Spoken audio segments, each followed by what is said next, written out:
unas predicaciones en base a Primera de Pedro, capítulo 4, y hoy terminaríamos con Primera de Pedro, capítulo 4. Vamos a leer desde el versículo 15 al 19, Primera de Pedro, 4, 15 al 19. Dice la palabra de Dios: así que ninguno de vosotros padezca como homicida o ladrón o malhechor o por entremeterse en lo ajeno. Pero si alguno padece como cristiano, no se avergüence, sino glorifique a Dios por ello. Porque es tiempo de que el juicio comience por la casa de Dios. Y si primero comienza por nosotros, ¿cuál será el fin de aquellos que no obedecen al Evangelio de Dios? Y si el justo con dificultad se salva, ¿en dónde aparecerá el impío y el pecador? De modo que los que padecen según la voluntad de Dios encomienden sus almas al fiel Creador y hagan el bien. Vamos a orar.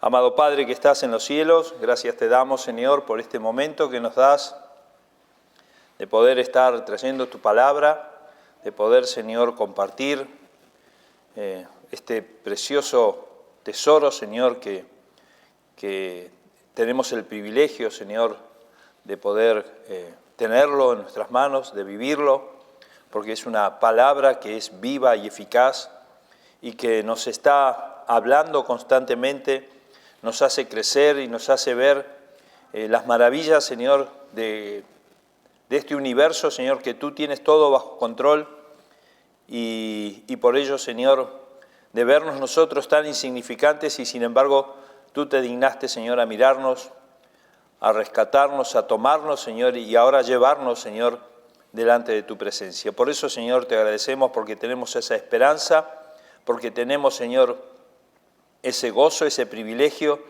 y, Señor, debemos de esa esperanza preciosa, debemos tener vidas totalmente entregadas a ti para ver en nuestras vidas, Señor, ese proceso de crecimiento, ese proceso de estar, Señor, yendo hacia ti y que otros, Señor, puedan ver, Señor, ese testimonio. Que podamos ser esas piedras vivas que edifican una familia, que edifican una iglesia, que edifican un lugar allí donde estemos, Señor, y que sea ese testimonio, Señor, el que lleve a otros, Señor, hacia ti. Que podamos ser ese ejemplo, que podamos, Señor, ver en nuestras vidas todo eso que tú haces por cada uno de nosotros, Señor, que lo haces constantemente. Y por eso, Señor, te agradecemos. Te pedimos, Señor, ahora que nos guíes, que nos bendigas, y te lo pedimos todo en el nombre precioso de tu Hijo amado Jesucristo, nuestro Salvador. Amén. Muy bien, hermanos. Estamos dentro de un contexto. Pedro escribe esta carta en una situación un poco difícil y la clave, digamos, hay una palabra clave que encontramos en estos versículos y que lo encontramos en varias partes de esta carta de Pedro, y es la del padecimiento, ¿no? De lo que se puede llegar a padecer, ¿no? De lo que se puede llegar a sufrir, de lo que se puede llegar a atribular una persona. Y el contexto histórico, estamos en el Imperio Romano, podemos ubicarnos en Roma, y el gobernante se llamaba Nerón. No sé si algunos lo recuerdan, si alguna vez alguno escuchó nombrar a Nerón. No sé cuántos de ustedes estarían decididos a ponerle a sus hijos de nombre Nerón, ¿no? Porque César, hay muchos, ¿no? Julios, Claudios, pero Nerón, es que tuvo una mala fama Nerón, y sí. Y recordemos que Roma, en ese momento, pudo haber sido en ese momento, o unos años antes, o unos años después, Roma ardía. Roma ardía. Roma se incendió. Se incendiaron las casas, se incendiaron los templos, se perdieron las propiedades, se perdieron vidas, padres perdieron a hijos, hijos perdieron a padres. Fue un desastre, ¿no? Como un terremoto o una guerra, ¿no? Cuando cae una bomba, no dirige, no elige, ¿no? Y se pierden vidas humanas, ¿no? Que es atroz y es tremendo, ¿no? Y en este contexto nos encontramos a una población romana con un resentimiento y una amargura muy profunda,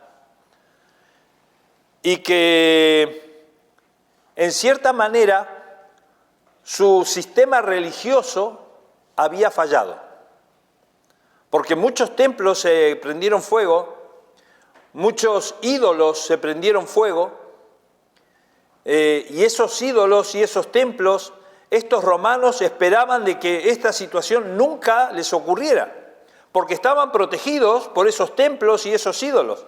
Tengamos en cuenta que la religión romana era una religión de tener a sus ídolos en sus casas, ¿no? Hacían figuritas, y de ahí viene la Iglesia Católica Romana, que luego trasladó ese pensamiento y esa idea de fabricar esas estatuillas, ¿no? Que hoy le diríamos santos o santas, ¿no? Y los romanos los tenían en un lugar, ¿no? En una alacena o en una leja, ¿no? En sus casas, y ahí estaban todos el abuelo, el tatarabuelo, el tío, ¿no? Y ahí los tenían a todos con esas estatuillas, y ellos adoraban a esos ídolos. Y cuando se incendió Roma, ninguno de esos ídolos los protegió, y perdieron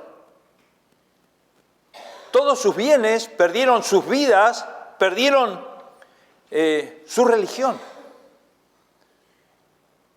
perdieron la esperanza que ellos tenían. ¿Y ahora qué hacemos?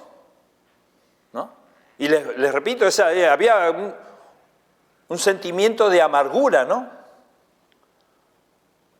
Y Nerón vio una gran oportunidad en todo esto.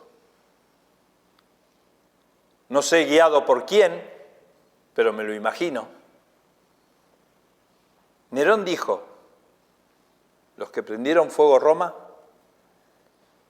fueron estos cristianos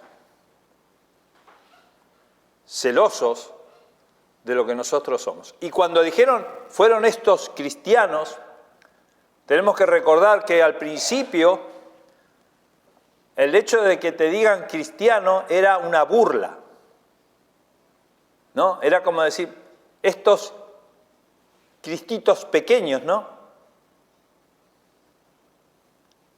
A lo largo de los años, después de mucho padecimiento, la Iglesia tomó como cristiano esa palabra para hacer algo orgulloso, de decir, sí, soy cristiano. Quiero ser un Cristo pequeño. Quiero ser un Cristo pequeño para luego ser un Cristo a la altura de mi Cristo.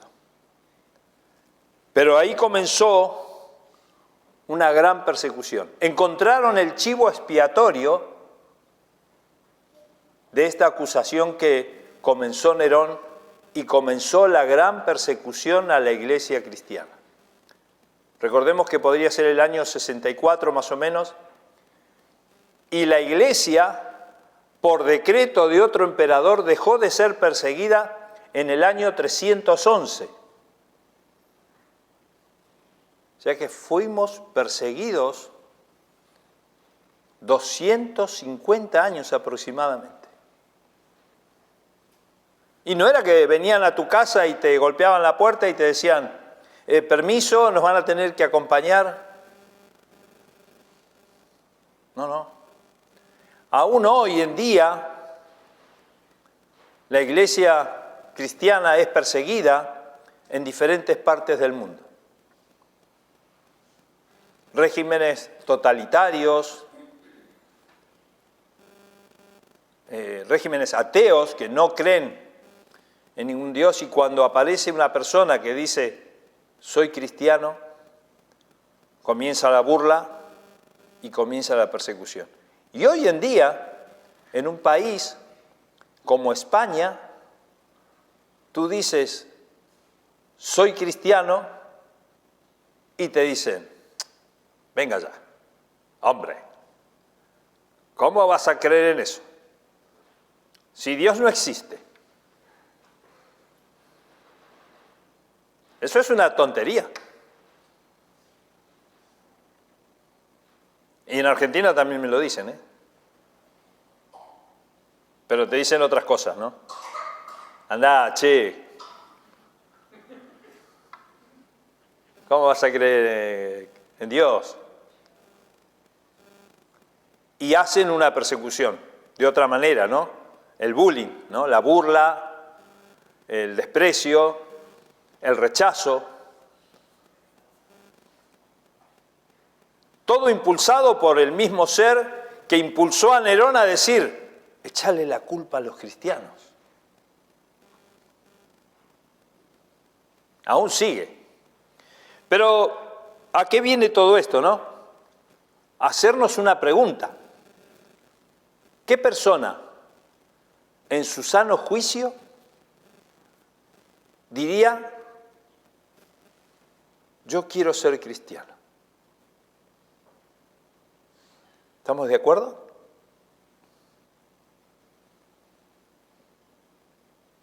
Porque ¿qué es lo primero que te dicen cuando dices que eres cristiano? ¿Eh? ¿Estás loco? Sí, amén. Es la locura del Evangelio, hermanos. Y en aquel momento, recordemos que ya dentro de lo que fue el Señor Jesucristo y sus 12 apóstoles, a ellos también los persiguieron. Es más, a Jesucristo lo mataron. A sus discípulos los apalearon. ¿Y ellos qué seguían diciendo? Sí, soy cristiano. Entonces,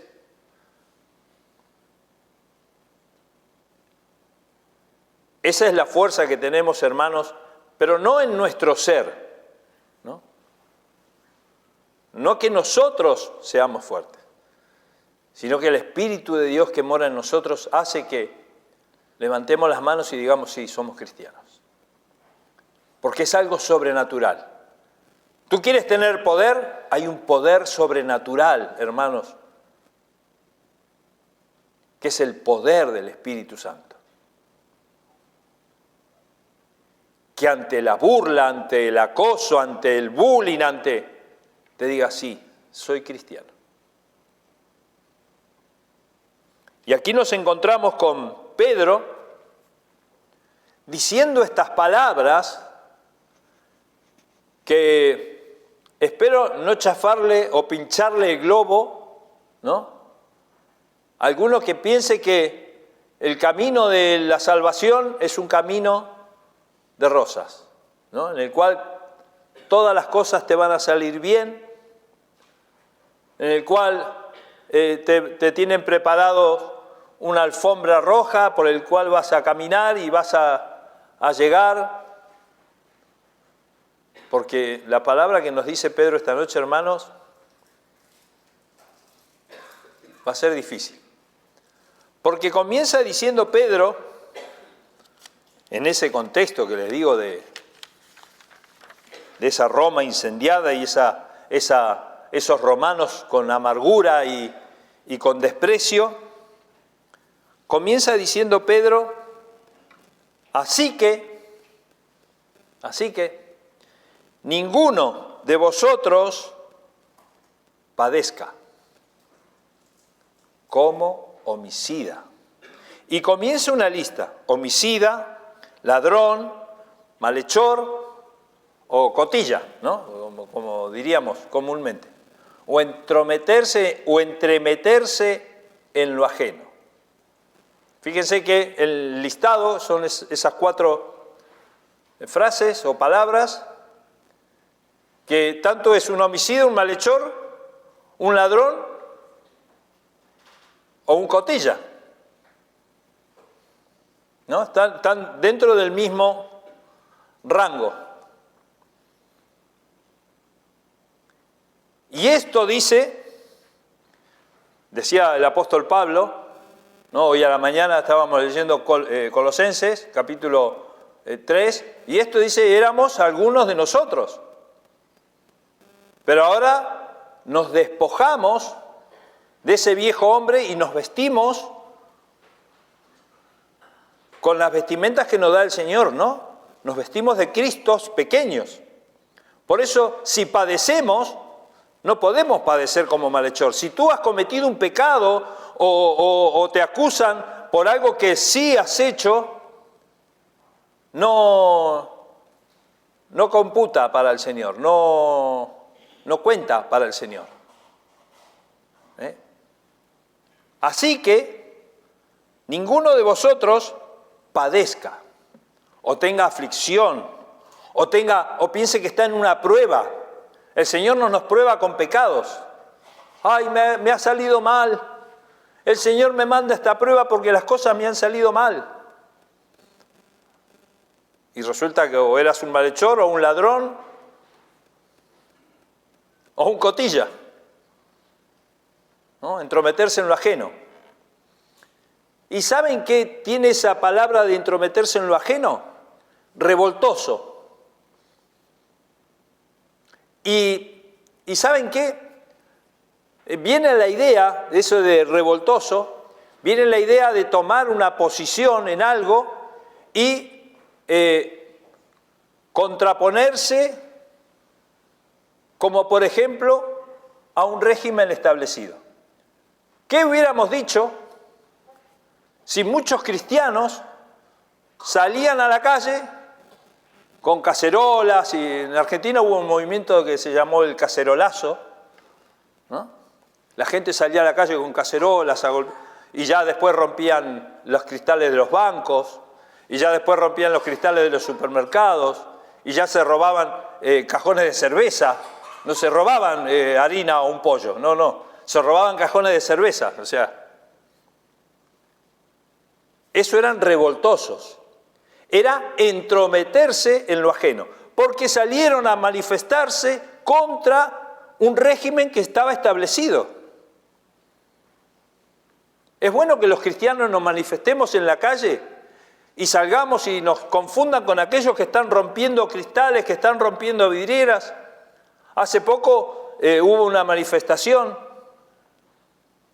¿no?, en Madrid, y apalearon un muñeco, ¿no? Y estuvieron casi todo el mes de noviembre y rompieron mobiliario urbano, todo en contra de una ley que iba a salir, que era la ley de la amnistía, ¿no? Y allí había personas, ¿no?, que insultaban al presidente, y había personas dentro de ese grupo que estaban insultando, personas que estaban con el rosario pidiéndole a la Virgen, y otra señora con una fotito de Franco, porque Franco es mi santo y yo estoy pidiéndole a Franco que pare a Sánchez, ¿no? ¿Y usted qué, señor? Yo soy cristiana. Yo digo, madre mía. No, que ahora van a venir los de Pedro Sánchez y nos van a acusar a todos los cristianos que le estamos pidiendo a Franco que vuelva, ¿no? Está bien que que el cristiano salga a manifestarse de esa manera? No, hermanos, desde ya les digo que no, que está mal. Porque la palabra de Dios me está diciendo no podemos ser revoltosos. No podemos entremeternos en lo ajeno. Porque nuestra ciudadanía no está en la tierra, está en los cielos.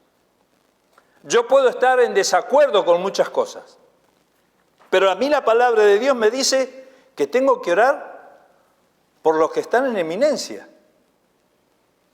Yo tengo que orar por el presidente de España, tengo que orar por el rey de España, tengo que orar por la policía que me multa, porque cuando yo cometo una infracción la policía me multa. No lo tengo que maldecir porque me multó, el culpable fui yo, ¿no? Entonces, que no entremos dentro de ese rango y después digamos, ay, estoy padeciendo por... No. Así que ninguno de vosotros padezca con este tipo de cosas. Versículo 16. Y ahora el Señor nos está hablando a nosotros, ¿no? Y dice, pero si alguno padece como cristiano, no se avergüence, sino glorifique a Dios por ello. Vamos a leer Hechos capítulo 7, rápidamente, Hechos 7. Dice Hechos 7, versículo 54. Oyendo estas cosas se enfurecían en sus corazones y crujían los dientes contra él. ¿De quién están hablando aquí la palabra de Dios? Está hablando de Esteban. ¿Y quiénes crujían los dientes contra Esteban? Crujían los dientes, o sea, así va. Qué rabia que me da este Esteban que me está hablando de esta manera. Pero Esteban, lleno del Espíritu Santo, puestos los ojos en el cielo, ¿no? ¿Qué decíamos hoy que nos dice Colosenses, no? Puestos los ojos en Jesús. Puestos los ojos en el cielo, vio la gloria de Dios y a Jesús que estaba a la diestra de Dios y dijo, he aquí veo los cielos abiertos y al Hijo del Hombre que está a la diestra de Dios. Este tío está loco. ¿Cómo va a ver los cielos abiertos y a Jesús a la diestra de Dios? Si a Jesús lo hemos crucificado nosotros. Entonces ellos, dando grandes voces, se taparon los oídos porque no queremos escuchar esta locura, ¿no? Y arremetieron contra él. Y echándole fuera de la ciudad, le apedrearon. Hermanos, morir por ser apedreado, eso es algo terrible, porque no te mata la primera piedra. Te mata la cantidad de piedras. Y dice, y los testigos pusieron sus ropas a los pies de un joven que se llamaba Saulo. ¿No? Tengan presente ese nombre. Un joven que se llamaba Saulo. Y apedreaban a Esteban, mientras él invocaba y decía, por eso digo yo que no lo mataron con la primera piedra, porque mientras lo estaban apedreando, él decía, Señor Jesús, recibe mi espíritu. ¿Qué le estaba pasando a Esteban en estos momentos? ¿Qué estaba viendo el pueblo judío en ese momento? ¿Qué estaba viendo este joven Saulo en ese momento? ¿Qué le pasa a este hombre? Lo estamos apedreando. Y él está diciendo, Señor, recibe mi espíritu. Y no solamente dice, Señor, recibe mi espíritu. Dice que puesto de rodillas, clamó a gran voz, que caiga un rayo sobre estos. Dijo eso Esteban. Señor, que partas la tierra y que se lo traguen. al fuego eterno, pecadores. Fíjense lo que dijo Esteban: Señor, no le tomes en cuenta este pecado.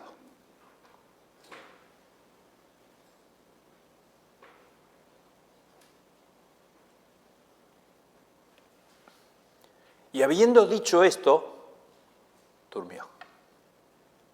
¡Qué maravilla! El Señor lo tiene en la gloria.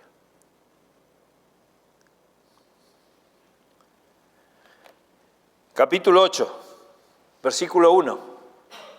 Fíjense lo que pasa ahora. Y Saulo consentía en su muerte.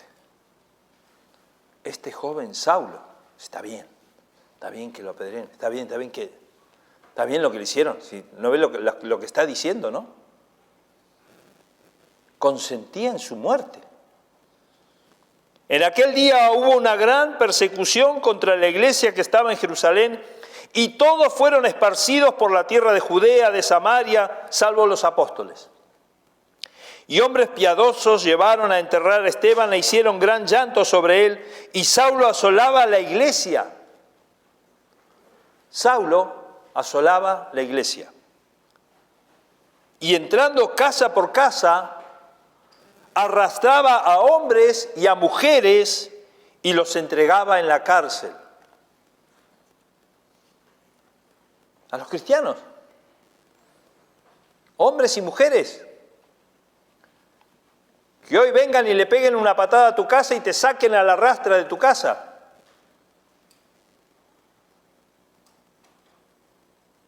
Y los entregaban a la cárcel. Eran malhechores, eran cotillas, eran ladrones, eran homicidas, solo por el hecho de ser cristianos. Solo por el hecho de decir, tengo la esperanza puesta en Jesús, el autor y el consumador de mi fe. Y hermanos, miren la maravilla de lo que hace el Señor en la vida de las personas. Por eso era la pregunta: ¿qué persona en su sano juicio va a levantar su mano y va a decir, sí, yo soy cristiano? Y es algo que yo le trato de explicar a mis compañeros de trabajo, por ejemplo, cuando me dicen y se burlan, ¿cómo vas a creer en eso? ¿Cómo no voy a creer en eso? Si al líder, que supuestamente era el líder, lo mataron, y a los seguidores los apaleaban y los metían en la cárcel, y dicen a los que eran esparcidos, pero los que fueron esparcidos iban por todas partes anunciando el Evangelio. ¿Cómo no voy a creer en Dios?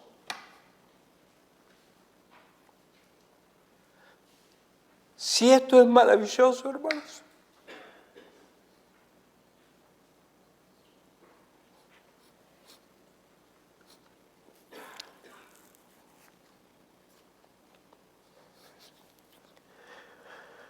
¿Cómo la gente piensa, tienen esa mente tan entenebrecida que prefieren perderse en el infierno?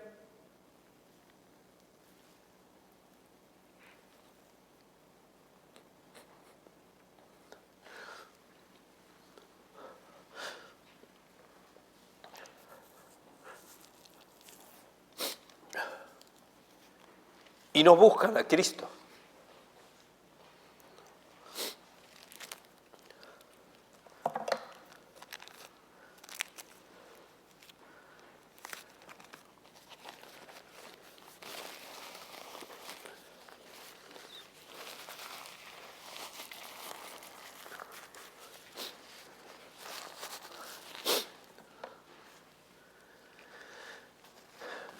¿Cómo puede haber seres queridos que uno tiene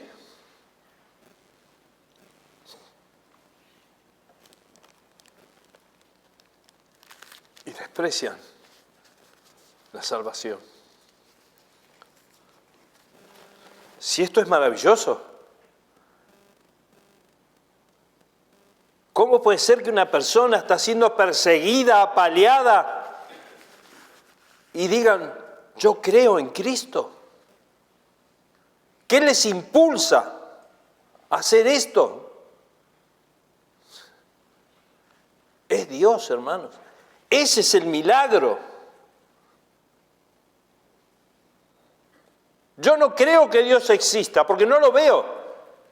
Mirá el milagro del que está predicando el Evangelio a pesar de las dificultades que lleva, a pesar de la carga que lleva, a pesar de los golpes que le ha dado la vida. Ahí está predicando el Evangelio.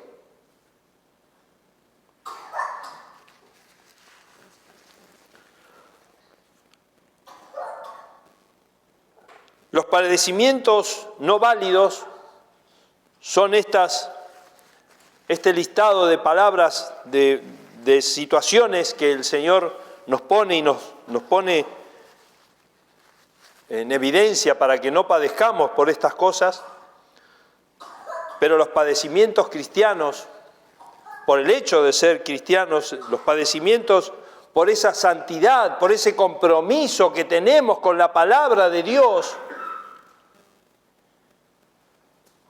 nos tiene que dar más fuerza todavía, ¿no? Porque es lo que nos dice el Señor en Filipenses capítulo 1.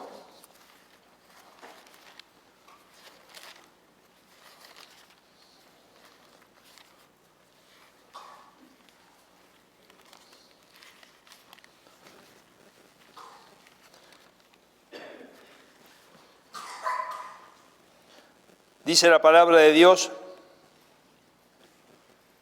decía Pablo, porque para mí el vivir es Cristo y el morir es ganancia, el versículo 21. Y el versículo 22 dice, mas si el vivir en la carne resulta para mí en beneficio de la obra, no sé entonces qué escoger, porque de ambas cosas estoy puesto en estrecho, teniendo deseo de partir y estar con Cristo, lo cual es muchísimo mejor, pero quedar en la carne es más necesario por causa de vosotros. Y confiando en esto, sé que quedaré, que aún permaneceré con todos vosotros para vuestro provecho y gozo de la fe, para que abunde vuestra gloria de mí en Cristo Jesús por mi presencia otra vez entre vosotros.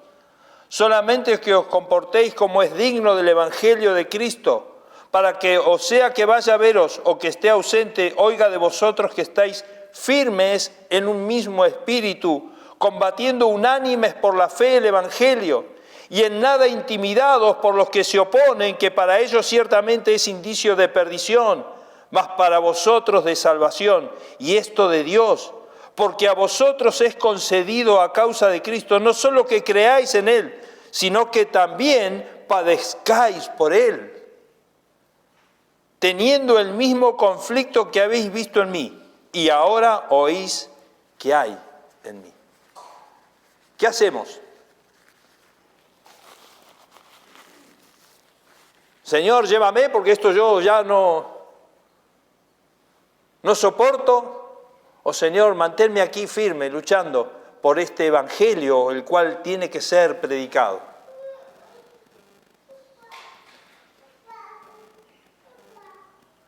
Esta lucha que tenemos nos va a llevar a padecer, hermanos. Nos va a llevar a que se burlen, que nos persigan, que nos señalen. Pero es necesario que el cristiano padezca. El Señor en ningún momento nos dijo que esto iba a ser un camino de rosas.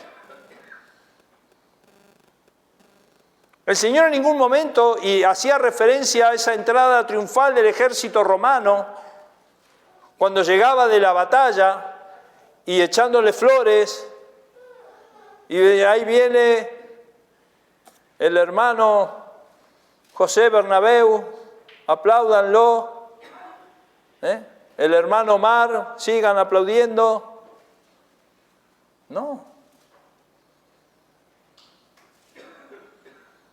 No, porque El Señor nos dijo que nos iban a señalar, nos iban a rechazar, nos iban a apartar.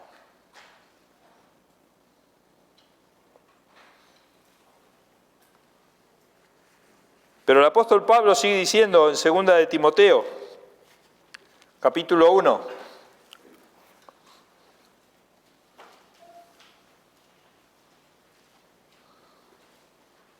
por tanto, versículo 8, por tanto no te avergüences de dar testimonio de nuestro Señor ni de mí, preso suyo, sino participa de las aflicciones por el Evangelio según el poder de Dios. Ahí está otra vez la palabra aflicciones, ¿no? Padecimientos, sufrimientos. Quien nos salvó y llamó con llamamiento santo, no conforme a nuestras obras, sino según el propósito suyo y la gracia que nos fue dada en Cristo Jesús antes de los tiempos de los siglos, pero que ahora ha sido manifestada por la aparición de nuestro Salvador Jesucristo, el cual quitó la muerte y sacó a la luz la vida y la inmortalidad por el Evangelio. Hermanos, ¿quieres padecer por esto? Y si dudas, el Espíritu Santo mora en ti, es lo que te va a llevar a seguir adelante. Porque si fuera por el esfuerzo de la carne, ya lo hubiéramos dejado. Pero hay una fuerza que nos empuja hacia adelante. Y a pesar de todo eso, ahí estamos. Y a pesar de todas esas aflicciones y esos padecimientos que van a venir, el Evangelio sigue predicándose.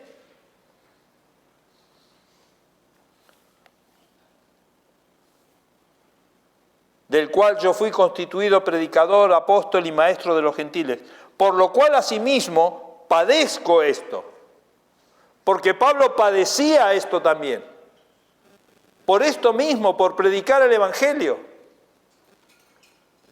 Les digo, y me imagino que todos lo saben, ¿no? O lo sabemos. Este Pablo era ese joven Saulo que consentía la muerte de Esteban. Y ahora no vea la que le estaba cayendo a Pablo. Que yo no sé, no hay temor de Dios, muchas veces pienso, no hay temor de Dios de aquellos que predican el Evangelio de la prosperidad, ¿no? Porque Pablo no lo dejarían entrar a Pablo a sus iglesias. Con la cantidad de mentiras que dicen, Pablo no entraría, y Pedro tampoco, y Santiago tampoco.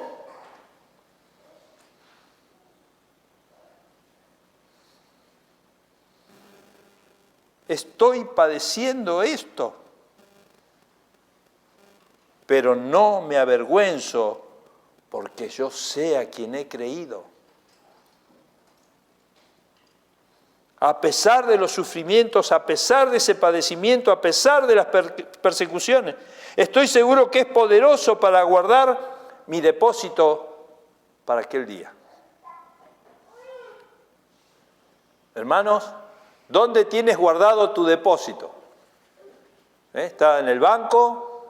¿En una caja fuerte? ¿Dónde está tu depósito? Pablo lo puso en los cielos. Ese depósito que está hablando es ese colchoncito que por las dudas, ¿no? Que nos pase algo. Vamos a ver que nos mantengamos con esto y si pasa algo. Hoy lo comentaba en la escuela dominical y quería comentarlo hoy, pero por si pasa algo, y un día en la Argentina pasó y no nos dimos cuenta. Y de un día para el otro no teníamos nada, es más, teníamos deudas. ¿Cómo? Dice, sí, se devaluó todo un 40%. Y ahora tú si debías 1, ahora debes 1,40. ¿Cómo? Entonces, y hay un chiste que se decía en Argentina, ¿no? Dice, porque había leído un libro de autoayuda y después de que conoció ese libro de autoayuda, el libro de autoayuda lo ayudó a quedarse sin casa, sin coche, sin trabajo. Y dice, y dejé mi mujer, dejé mis hijos, ¿no? Que terminaba todo en algo gracioso. Pero a veces, muchas veces la ficción en la Argentina, bueno, y en el mundo entero, ¿no?, supera la realidad. Y yo en ese momento, de la noche a la mañana, mi mujer tenía miedo y me dice, ¿me deja? Le digo, me voy. Porque yo estaba perdiendo mi coche, mi casa, mi estabilidad, mis hijos, mi mujer. Y ya les digo, me encontré solo en un país que no hablaba mi idioma y se me hacía muy difícil.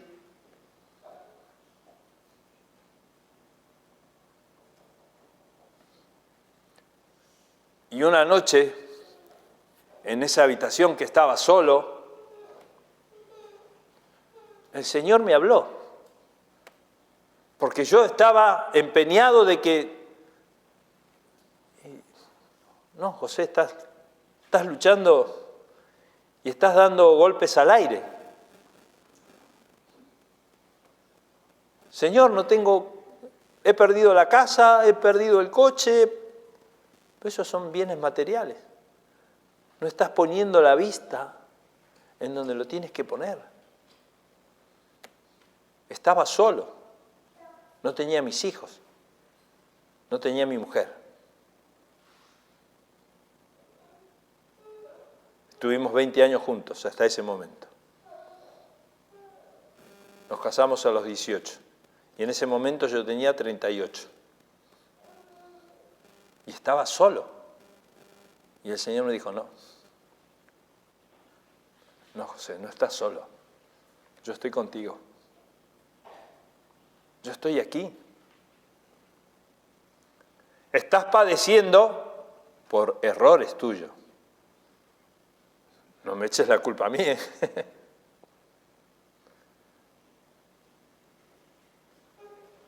Pero estás padeciendo, ¿no? Es que yo durante los otros 20 años era como que había cargado mi mochila con cosas que no tenían que tener peso en mi vida.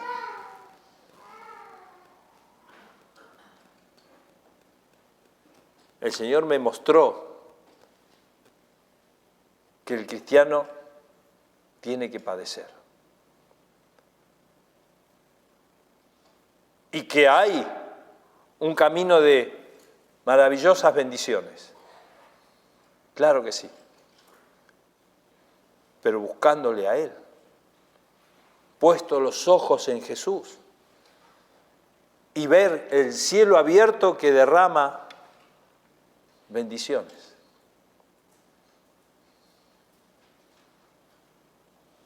Y 20 años más tarde me encuentro aquí, ¿no?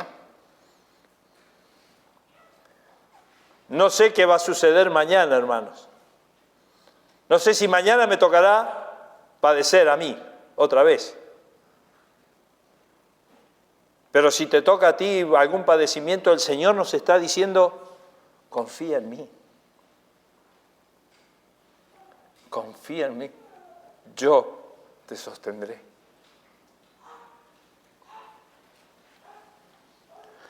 Porque es necesario que estos padecimientos, dice, tengan que pasar por la iglesia de Dios. El versículo 17 de Primera de Pedro dice, en el capítulo 4, porque es tiempo de que si el juicio comienza por la casa de Dios, y si primero comienza por nosotros, ¿cuál será el fin de aquellos que no obedecen al Evangelio de Dios?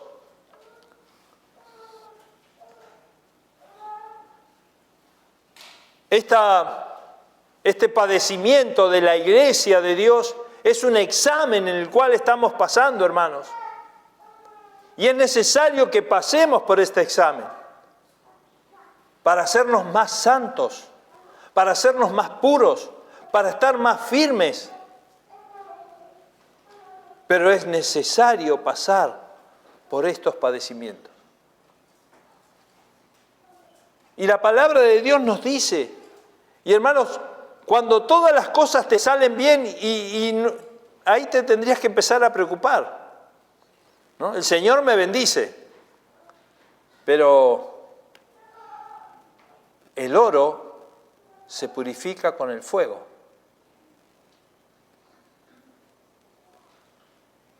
El oro es una piedrecita que está en lo más profundo de una cueva húmeda